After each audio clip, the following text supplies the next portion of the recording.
Bismillahirrahmanirrahim. Assalamualaikum warahmatullahi wabarakatuh. Jumpa lagi di channel Belajar Corner Student bersama saya Jumadil Dwi Yusra. Pada pertemuan kali ini di mata kuliah bisnis digital, kita akan membahas tentang peranan kecerdasan buatan dalam bisnis.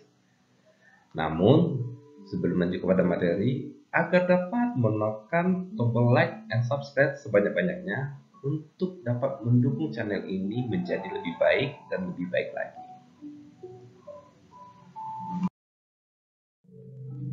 Artificial intelligence atau kecerdasan buatan, atau juga sering dipakai dengan sebutan kecerdasan artifisial. Istilah artificial intelligence ini sudah familiar di telinga kita. Namun, saya yakin sebagian besar orang menganggap AI atau artificial intelligence itu adalah robot. Selalu diilustrasikan kecerdasan buatan atau AI itu diilustrasikan dianalogi kepada robot, bahwa robot bisa mewakili pekerjaan manusia, atau juga bisa dibayangkan seperti Tesla, self-driving car. Artinya apa? Artinya bahwa mobil tidak dikemudikan oleh manusia lagi. Dia bisa mengemudi sendiri. Ini bagian dari artificial intelligence. Namun, AI tidak selalu diilustrasikan, dianalogikan dengan self-driving car dan robotika. AI hadir di sekitar kita. Peranannya, penerapannya banyak dalam kehidupan sehari-hari. Seperti AI hadir di sekitar kita, is everywhere. Contohnya di Google Map. Kalau Anda tahu bahwa Google Map itu bagian dari artificial intelligence. Contohnya, kita mencari suatu alamat melalui Google Map, kita bisa menuju alamat tersebut walaupun kita belum pernah ke daerah tersebut, ke provinsi tersebut. Google Map bisa menuntun kita menemukan bagaimana kita bisa sampai dengan cepat di lokasi tersebut. AI bagian dari kecerdasan buatan. Genggaman tangan kita bisa menuntun kita ke jalan yang kita tuju, walaupun kita tidak bertanya kepada orang. Karena kadang bertanya kepada orang juga bisa dijadikan sebagian dari kriminal. Banyak itu terjadi. Namun kalau Google Map tidak mungkin kriminal. Dia bisa mengarahkan kita. Kadang-kadang juga, contohnya ada jalan yang terjadi longsor. Google Map bisa mengarahkan kita ke alternatif jalan-jalan yang lain. Ini bagian dari artificial intelligence atau AI. Artificial intelligence itu juga hadir dalam genggaman kita. Contohnya, handphone. Kalau Anda sadari bahwa handphone itu juga mempunyai artificial intelligence atau AI. Contoh, di aplikasi Instagram contohnya. Instagram ada beberapa. Di menunya itu ada foto bagaimana Anda menggunakan fiturnya yang Anda tidak pakai kacamata, terus ada kacamata buatan atau kacamata yang disetting di Instagram itu sesuai dengan wajah Anda. Dia bisa menyesuaikan dengan wajah Anda tersebut. Dia bisa menyesuaikan bagaimana bentuk wajah kita. Dia bisa membaca di mana mata kita, di mana kalau ada yang memakai topi, dia bisa menyesuaikan di mana kepala kita. Ini bagian dari artificial intelligence, kecerdasan buatan. Atau juga ada yang suka gamers, seperti Mobile Legends, itu bagaimana dia menemukan lokasi-lokasinya. Itu juga bagian dari artificial intelligence. Juga ada fitur seperti Facebook, ada fitur seperti TikTok, ada fitur juga seperti Voice. Kita sekarang mencari ketikan dalam Google, tidak perlu ngetik lagi, kita bisa menggunakan voice note untuk menggunakan kalimat untuk mencari suatu kebutuhan kita di Google juga bisa. Bagian dari AI, artificial intelligence. Namun sebelum kita bahas definisinya artificial intelligence kecerdasan buatan, di sini kita menggunakan karangan dari Suryana Yoga Perdana. Referensinya bisnis digital cara mudah bisnis di era industri 4.0.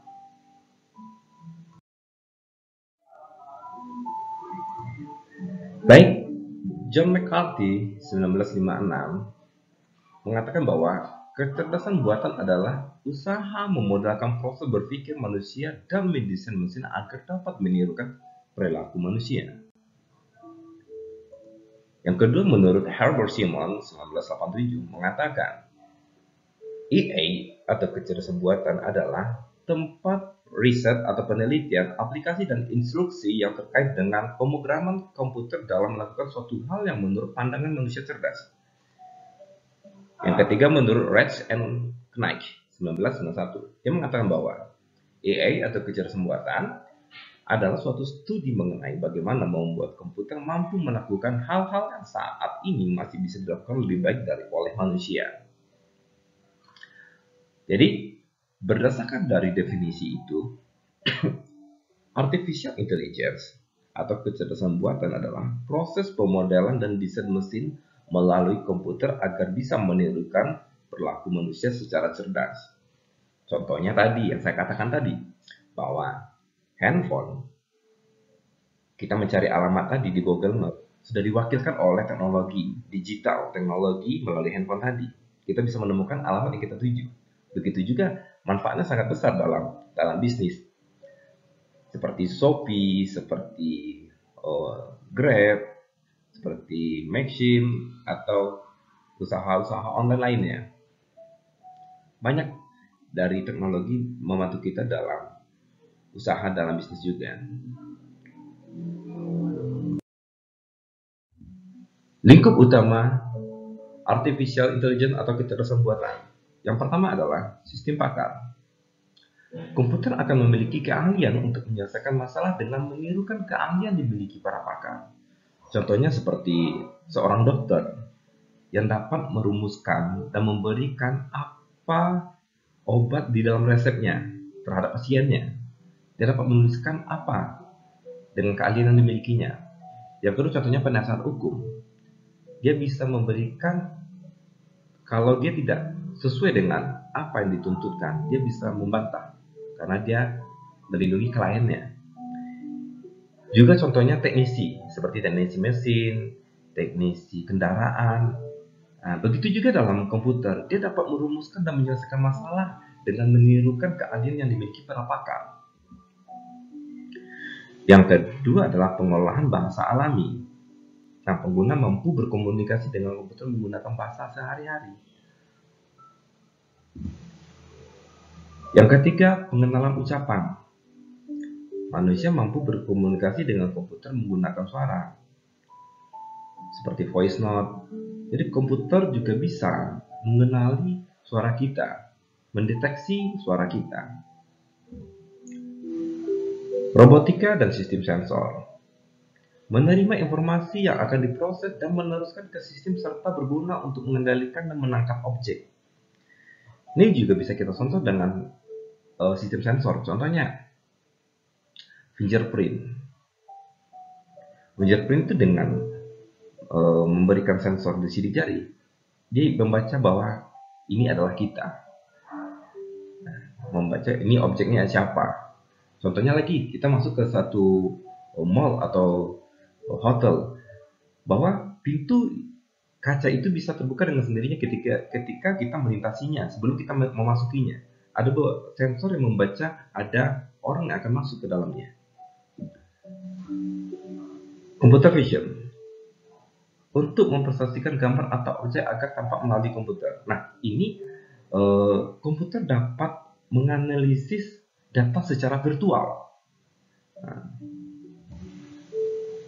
Intelligent Computer at Instruction, yaitu digunakan sebagai tutor yang dapat melatih dan mengajar. Nah, ini sangat banyak ini.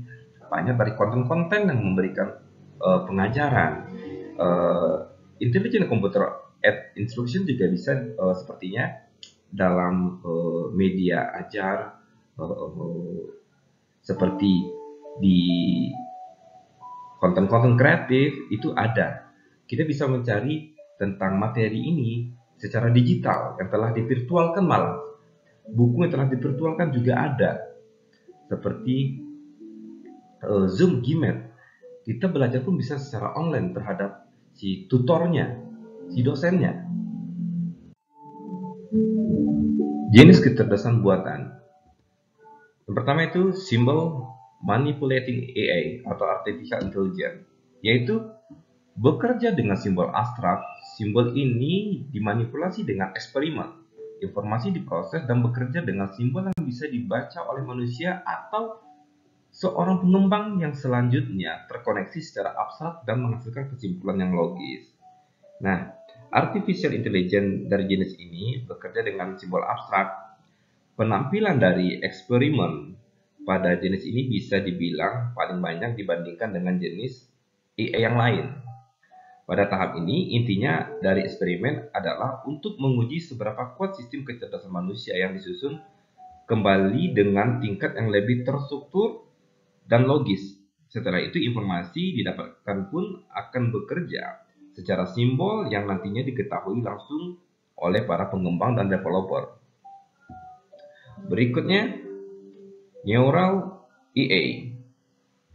Nah, Neural AI yaitu dengan Neural Artificial Intelligence, pengetahuan tidak dipresentasikan lewat simbol, tetapi lebih ke neuron buatan dan koneksinya, yaitu semacam otak yang direkonstruksi. Jadi sistem sarafnya harus dilatih dan distimulasi supaya jaringan saraf bisa mengumpulkan pengalaman dan selanjutnya tumbuh supaya bisa mengumpulkan pengetahuan yang lebih besar. Nah, jenis ini tentang Neural AI yaitu digunakan pada tahun 1980. Ketika Anda menggunakan teknologi jenis AI yang ini, nantinya akan pengetahuan yang akan dimunculkan bukan berupa simbol atau melalui simbol tersebut, namun akan dimunculkan melalui otak buatan. Ketika pengetahuan telah dikumpulkan, maka hal tersebut akan dibagi menjadi neuron dan setelah itu dikoneksikan menjadi beberapa kelompok. Nah, hal ini dikenal dengan istilah metode bottom-up. Singkatnya, sistem saraf harus dilatih agar bisa mengumpulkan berbagai pengalaman dan pengetahuannya. Yang ketiga adalah neural network, yaitu diatur ke dalam lapisan yang saling terhubung lewat simulasi. Cara kerja berdasarkan pada fondasi machine learning, yaitu sistem membangun pengetahuan dari pengalaman. Proses itulah yang membuat sistem memiliki kemampuan untuk mendeteksi pola dan aturan secara cepat dan akurat. Yaitu, jadi pada jenis neural network, ini nantinya akan bekerja dengan lapisan yang memang saling terhubung satu sama lainnya melalui simulasi. Perlu diketahui pada lapisan ini, lapisan input yang berfungsi untuk sensor. Nah, sensor tersebut memiliki tujuan untuk menerima informasi yang nantinya akan diproses ke sistem.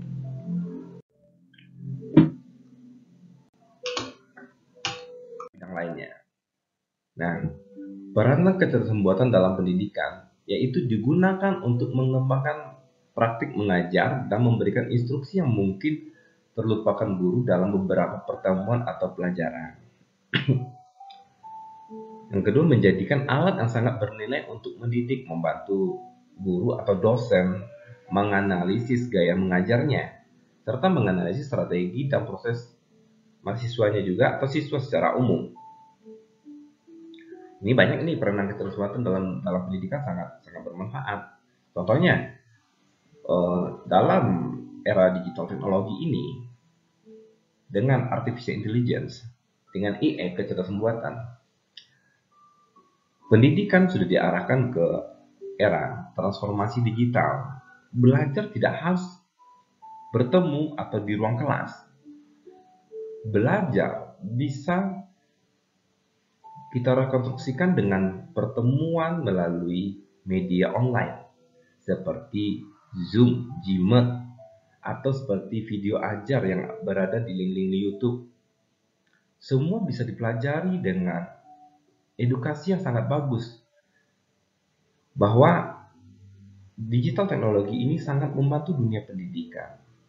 Banyak referensi yang akan didapatkan dalam digital teknologi, karena kita belajar diarahkan dengan praktik, ada videonya. Terus peranan kecerdasan buatan dalam teknologi kesehatan. Nah, di bidang kesehatan, peranan kecerdasan buatan dalam teknologi kesehatan bisa dicek pada link yang telah saya sediakan ini.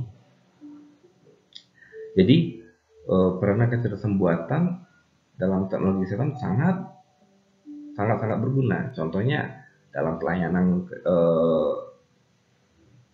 antrian, itu ada pelayanan BPJS kesehatannya sudah bisa menggunakan BPJS mobil atau segala macam.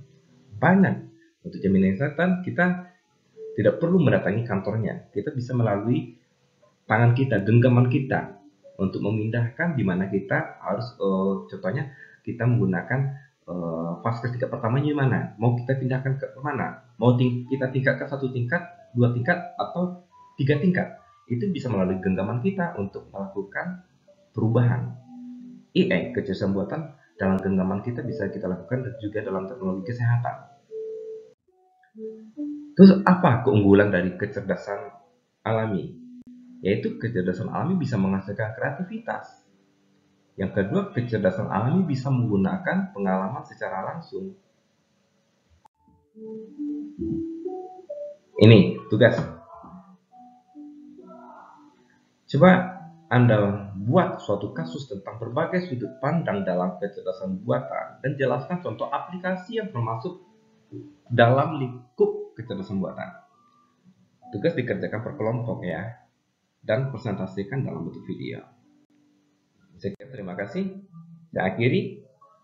Wabillahi taufiq wal hidayah. Wassalamualaikum warahmatullahi wabarakatuh.